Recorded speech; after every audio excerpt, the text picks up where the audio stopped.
Want easy rewards and arc raiders? Weekly trials are where you should be spending your time. Unlocked at level 15, these rotating challenges stack extra objectives onto your surface runs, rewarding smart play with better loot and seasonal rank progress. They reset every Monday, and this guide breaks down the weekly trials for January 5th through the 11th, along with the fastest ways to get them done. For the week of January 5th, 2026, your weekly trials are as follows: Damage Snitches, throw snowballs at Bastions, damage Bastions, search supply drops, and harvest plants. Most of these can be done on any map, the exception being throwing snowballs at Bastions. This will have to be done on a map affected by the cold snap condition. Keep in mind that you will earn double progress towards these on any maps afflicted with challenging major map conditions, like the pitch black night raid or the lightning battered electromagnetic storms.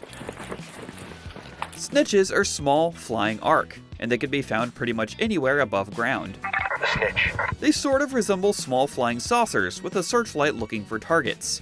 While they can't attack you directly, they will call in reinforcements shortly after discovering raiders. Their lack of armor makes them susceptible to any weapon, but we recommend using heavy rounds from something like an anvil or pharaoh to easily knock out its small fins, these circular areas around the outside, to kill them quickly. You can draw a distant snitch's attention by shooting once from afar. That should be enough for it to come investigate you without it triggering its SOS call. Once it's close enough for you to feel confident in your shot, finish it, and start scanning the skies for the next one. Keep knocking out snitches to drive up your score, then extract to get credit for your work. For this trial, you'll need to be on a cold snap map, indicated from the snowflake on your map screen. Once you're in, you have two goals: get snowballs and pelt a bastion with them. The first bit is pretty easy. Once you load in, look for a pile of snow and interact with it to start collecting snowballs. Fill your pockets with 10 to 20 of them, and equip them like you would a grenade to prepare them to be thrown. Next is the hard part. You'll need to find a bastion, these large walking spider-like bots. These can be on any map, though we recommend checking out the area near Trench Hatch East in the spaceport, as they spawn there pretty regularly, and the hatch makes for an easy escape point if you have a key. Bastions can be pretty deadly, so your best bet is to first cripple it by shooting out the yellow marked areas on its leg joints. If you have heavy weaponry like a hole cracker, you can take these out fast. Otherwise, take your time, do your best to keep in cover, and chip away at these until you've broken a leg. Once that's done, it will start moving and turning very slowly for a while. Take this opportunity to keep circling behind it, away from its guns, and pelt it with snow to your heart's content, and repeat as needed. This objective is raw damage on Bastions, but the approach isn't all that different from hitting one with snowballs. Load onto any map, like the spaceport we mentioned above, and stick to cover while taking out the yellow marked zones on the robot legs to slow it down. If you get behind it, attack the yellow canister on its back to open up a weak point, and hammer away until you take it out, or decide it's time to beat a hasty retreat.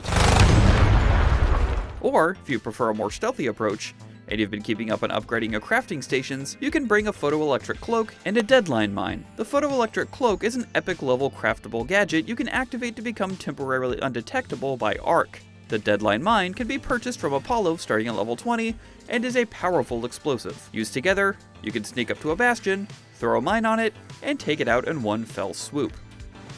In order to search a supply drop, you need to first find a call station, then call in the supply drop, and finally loot that drop, all without being crushed by an angry robot or gunned down by the unfriendly raider next door. Call stations can appear on any map, and resemble gray antennas sticking out of the ground. The potential locations that appear are fixed, though only some of them spawn on a given run. Be sure to check out our Arc Raider wiki for detailed maps on all these locations. Once you track down and activate a call station, it will fire a flare into the sky. A short while later, a supply drop pod will parachute down and land somewhere nearby. Keep your eyes up to the sky to track it, and then loot its contents as soon as you know you're safe. This one is pretty straightforward, but has a few quirks to it. The objective is to collect plants. Keyword is plants. Not fruit, not dirt, plants. That means lemons won't help you here, so we're going to focus on Great Mullein, agave, mushrooms, and moss. If you can't find a lush bloom event when picking a map that could make it easier to find plants, we suggest checking out this trench in the spaceport near the rocket assembly. It's often littered with plants. Fill your pockets with as much vegetation as you can, then escape safely back to Speranza to get credit for your harvest. Again, using IGN's interactive map should make this a breeze. Once you've wrapped up your weekly trials, be sure to check out our other essential tips and tricks to help you make the most out of your time on the surface. You can find that, and everything Arc Raiders in our dedicated wiki. And for everything else, stick with IGN.